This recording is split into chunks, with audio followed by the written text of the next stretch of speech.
Traders, this is Christian Farmers Certificate Trade Group, and this is your end of day market recap for Thursday, February 5th. Another boring day. Not much really going on today. Quiet all day. I'm joking, of course.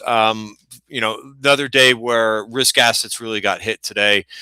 This was a bit different than what we've seen over the course of the last couple of weeks, where we've seen more or less a lot of rotation. A lot of rotation out of riskier assets into things like value and to things like low volatility equities. Well, as I kind of have suspected, was that eventually those things are not going to hold up. They might hold up a bit better, but it's kind of just the start of volatility when you start to see those rotations, funds moving stuff around to save where they think it's a little bit safer places to be. But ultimately, um, that's usually ends in a bigger sell-off, which is possibly what's starting that we've got in the market now. As I will go through things in this video, it's a reminder. Well, first of all, risk disclaimer in front of you, everything that we're going through is for information purposes only. But no one knows what's going to happen on a day-to-day basis, right? What we're doing always is we're looking at kind of the weight of the evidence of what's going on in the market to kind of give us some thoughts, to give us some signals. I generally, as we begin to kind of go through dips or market corrections, there are things that I tend to watch because we can pick up on some of the previous corrections that we've had. And basically, you want to see when you're seeing this type of at price action in the market, you want to see things like fear, really starting to pick up in the market. Why? Because it's a contrarian signal. When people are very complacent, and what we've seen like over the last couple months, I think people have been very complacent. You're more likely, again, you can't really predict when, but you're more likely that that the market is going to get some type of a dip or correction, especially when there's no fear in the market, like there has been. When there has been fear creeping into this market, it's been a little bit of buying opportunity, and I think we talked about that earlier this week. That buying on the bottom of the range has been pretty good as long as there's some fear present. So I'll go over a chart with you about that. But I would say what was different today was that it was really the first bad breath day. I know in this year, I'll have to go back to look to see when we've had a really bad breath day. And how we measure that is, so let me bring this up for you.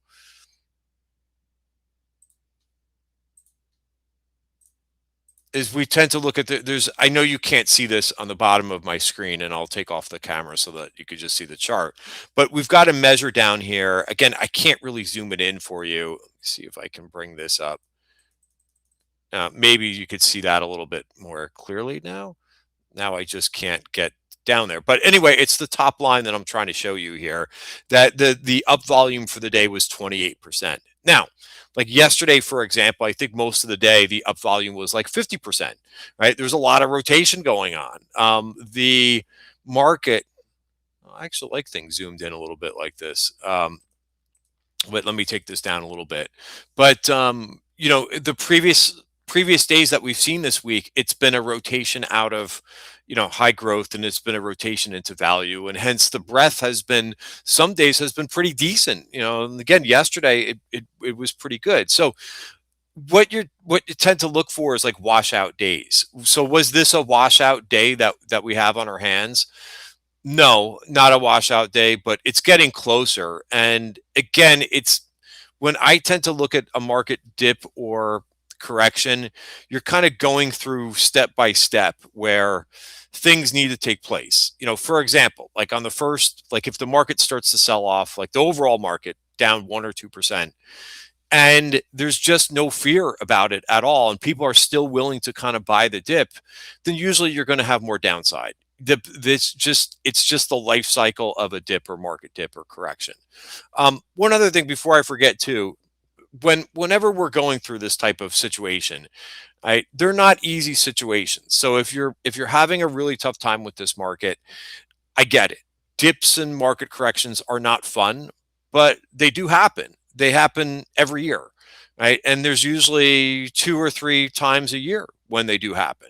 So it's something that, as you're more of a seasoned trader, you get used to. Again, it's still not fun. It's it's still not an enjoyable time, but at least you begin to kind of like understand that the market is going to correct, and you don't have to go too far back. If you go back to last year, you could kind of go through and look at how that materialized last year, where February was weak, March was also weak, and then we pulled out of that like any correction.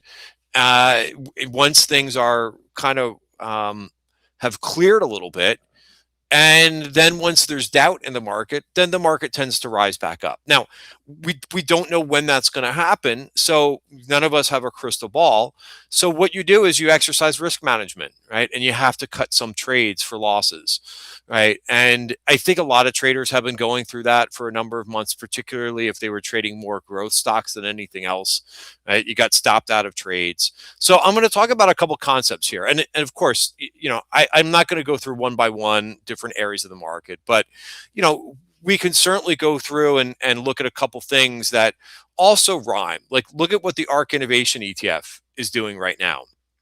Year to date, this is down 14%, right? This also all rhymes a bit with what happened in October and November of just last year.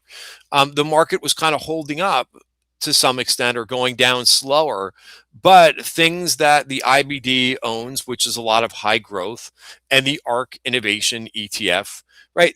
The reason why it's good to take a look at what like the ARK Innovation Fund is doing is because I hate to break it to fans of this ETF, and I'm not trying to be negative towards this fund, but they are some of the most stubborn people out there. Right? They will just continue to buy and buy and buy, even if a trade doesn't work. And we know that over time, like, if you're not stopping yourself out of trades, right, and being a disciplined trader, what will happen is your drawdown will increase if you continue to buy as things go down. Right. And I don't look at, somebody sent me yesterday, like what ARK did yesterday, and they were adding to the biggest losers. Well, those things are not, you can't bottom pick. Now, maybe a year from now or 2 years from now, they might go up. But for the time being, like, that's just not a good way, in my opinion, to be trading. Even if you're an investor, and I go through this, people will say, "Well, I'm buying this because it's in my investment account, right? It's not in my trading account. It's in my investing account."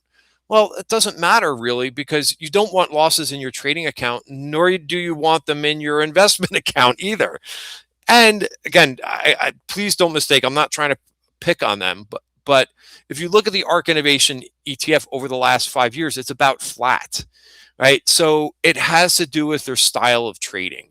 I don't think it's that bad about their stock picking behavior.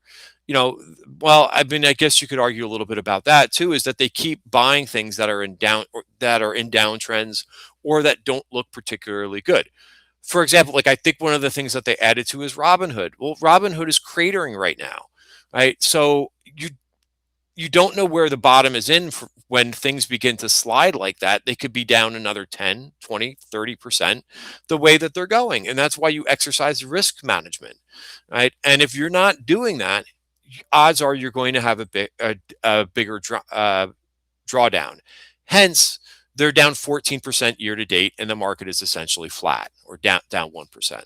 Right. So again, why am I going through all this? Because it really makes a difference in whether or not and how deep your drawdown is going to be when the market decides to have a dip or correction. Right. How you manage it is how you're going to. You can't blame anybody else. You're the one who's behind the wheel, who's making the decisions. And you have to decide whether or not you're going to be a disciplined trader, or, continue to be very stubborn when the market goes down. And, I've been doing this for a long time. I've been through a lot of market corrections. And I know that there will be people, unfortunately, with market drawdowns, market corrections, that they blow out their accounts, because they're not giving a chance they're not being patient enough, and they're being too stubborn. And you know, it happens to, things happen to everybody where there's losses. I was stubborn on two trades at the end of the month, last month, and it forced me to give back a lot of my gains, for, those two, not a lot of my gains, but it ate into my gains for January. And I was very upfront about, hey, if you're stubborn with things and you're thinking like, oh, I'm going to add to this, it's fine, right? Uh, You're it's so much harder to dig yourself out of a hole when that happens. So again, I'm stressing that risk management is very important. So we can begin to kind of go through some charts here, but and then, what I'll do is I'll talk about basically what I tend to look for, when the market's going down. So first of all, like here's the IBD ETF, and I just wanted to bring this up because I talked about October and November, but this is what happened to this group of stocks, right? It really got hit hard. Here's the ARC, which is now trading below those levels, right? So you could continue to, you know, um, relax all your risk parameters, and this is what could happen, unfortunately, versus the SPY, right, is just still sitting out here like very very close to highs. So it does matter what you own and how you're making decisions about whether or not you're going to have, what size of the drawdown that you're going to have. So with SPY, the issue is we did take out this VPOC here. Notice again that the value area was telling us that there was high volatility was expected here. So we're back down in here. Again, this is acting much worse than the equally weighted S&P, which just made a new high, by the way, yesterday. Here's RSP, which just made a new high yesterday.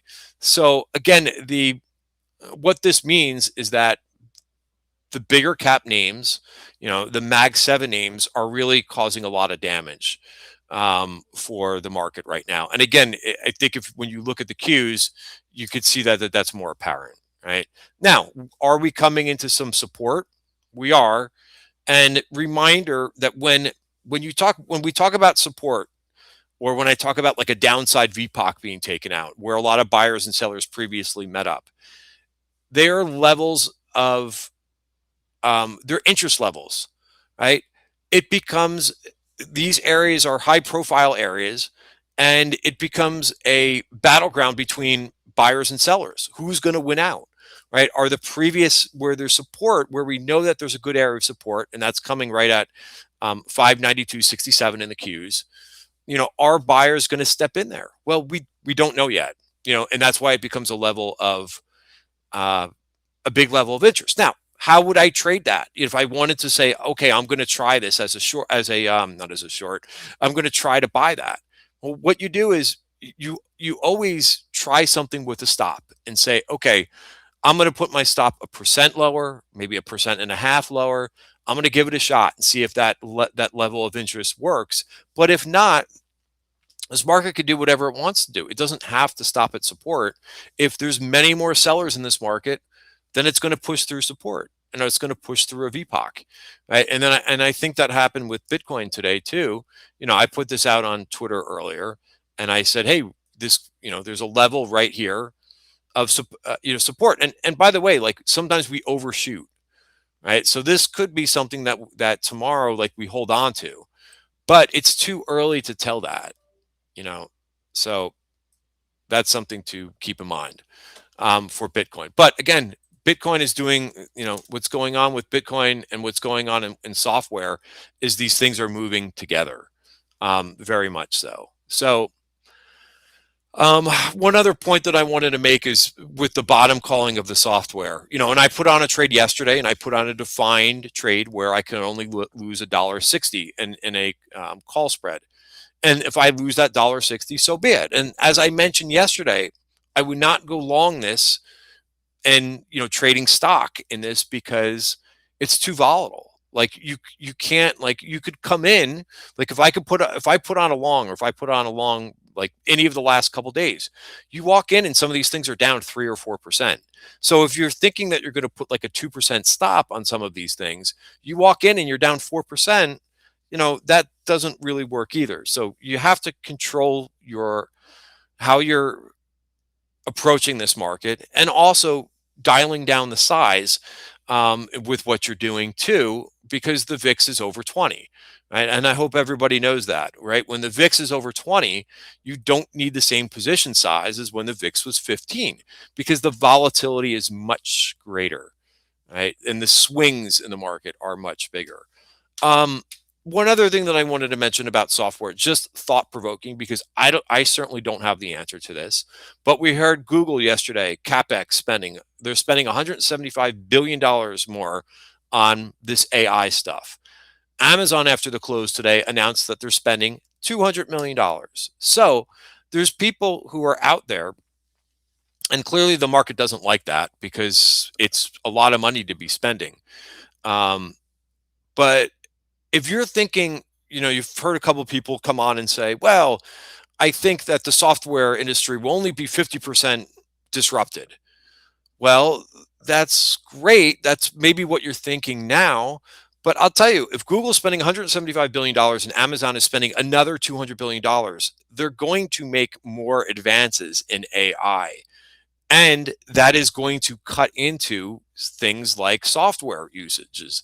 We heard today there was a headline about Anthropic saying that they just came up with, in their new release. Let's see if I have the headline someplace. Anthropic updates AI model to field complex financial research. That came out via Bloomberg. What happened? Thomson Reuters fell. FDS fell. Right? That's new. Right? That's new information. You're going to continue to get new information about where there's the software, where there's further enhancements to AI, and how that's going to make things more efficient. And I'll tell you, if you're a company and you're spending X amount of money, I don't have, I can't give you an exact amount because it depends on the company.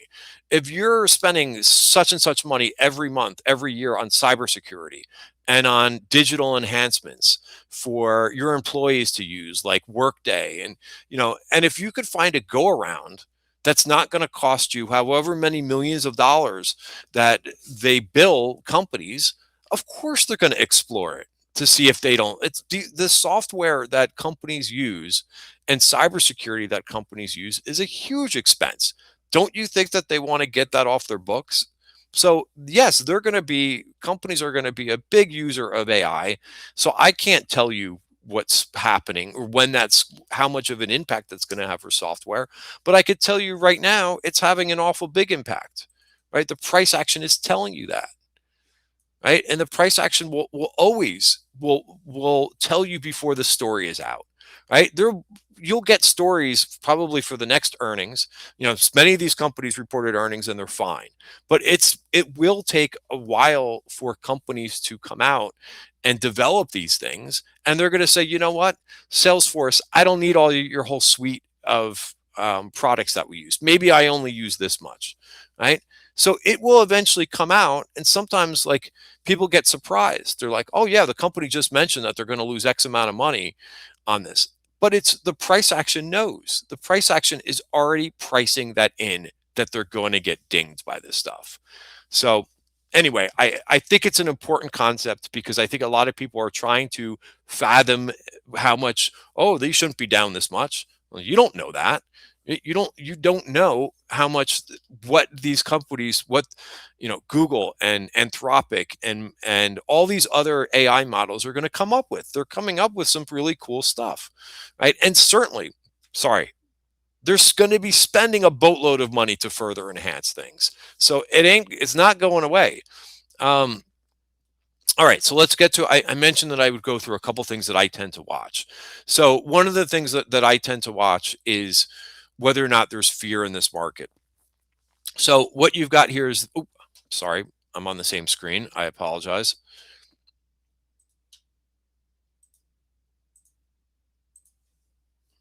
There we go. So the white line that you're seeing is the equity put call ratio, right? Well, some people don't like when I use this. Sometimes I put this out and they're like, well, equity puts could be used for a lot of reasons. And, well, that's fine. But I know from history that when the equity put call ratio spikes, meaning when everybody starts trading puts, it's usually a good contrarian signal.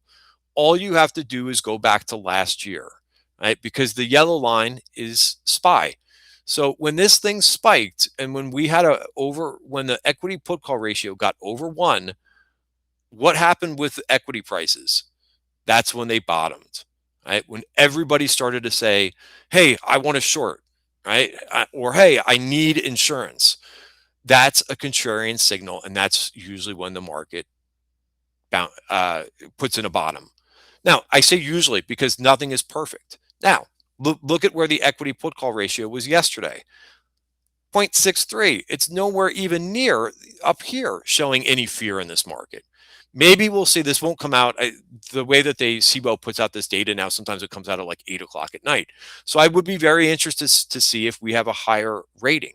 Even here was a little bit, there showed a little bit of fear in here, right? And this market rallied off of it. What about in here, right? Back at the end of July, beginning of August, right? This equity put call ratio jumped up to 0.84. Look, it put in a bottom for the market. So we're not there yet. But that's something to watch. Another thing that you could potentially watch is the volume in ETFs.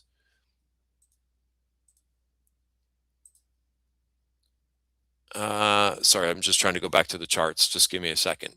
Right? Look at in April when we turned. Look at the volume that was taking place in SPY. Is the volume extreme like that? Nope, not yet. Right? So again, are these things mandatory that we need these things? No, it depends on a lot of different factors. What I always say is my number one indicator is price, right? So if we bounce off this VPOC and we start coming back up, right, we could see that maybe we're testing this and maybe we could begin to move back higher. I would also want to see that accompanied by strong breadth, right? Where, we're looking at for the day, what's known as like a breadth thrust, right? When people say, oh my God, this is a great dip to be buying. Do I think that that's going to happen yet? I really don't know.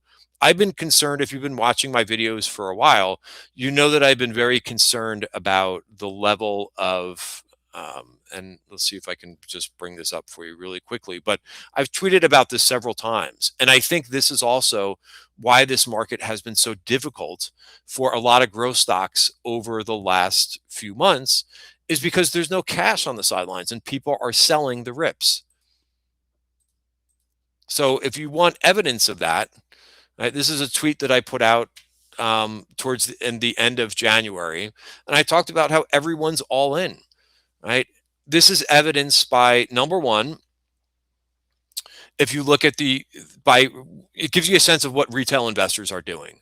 Retail investors, this is the highest leverage ever, right? This was the last data point that we have from this is the end of November, right? It's the highest leverage ever that individual investors have had, right? And you could look back. Now, this other chart here, and I will look back in just a second. So again, I'm not trying to scare anybody with this, but this is also goes into a factor of has me thinking about whether or not I want to be taking a lot of risk here. The other thing is, now this is a survey, but it's a survey from fund managers, and they're saying that cash balances are at a record low. So record low in cash and record high in leverage, right? That is why things every time so many names started look like they were going to break out and they failed because there's no incremental buyer left, right? There's the only thing that's left is people who can sell based on this data. So I want to just bring up this other chart so that you could see this. And again, it may help to put things into effect give you some analysis for this. So let me flip the screen one more time. Right. So again, we don't have any new data from this. It's 11:30, but look at what happened last year. Right. It still was a high level of leverage. It wasn't what it was back in here, but look at what happened. Finally, like leverage went down to a point. At least there was some give back. Also, I've said a couple times about this market is because people were trying to, for remember, go back to like towards the end of last year. People were trying to compare this market with the possible, they were calling things possible AI bubble, and they were trying to compare it back to the year 2000 when we had the internet craze, the dot-com stuff. And I'm like, wait a minute, you don't have to go that far back. You could go as far back as 2021. Notice what happened with leverage tier two. And by the way, we're above those levels, but it was the same thing. We got to a fever pitch of leverage and speculation at the end of 2021. Well, what happened after that? Well, we had a bigger correction. Let me go back for a minute.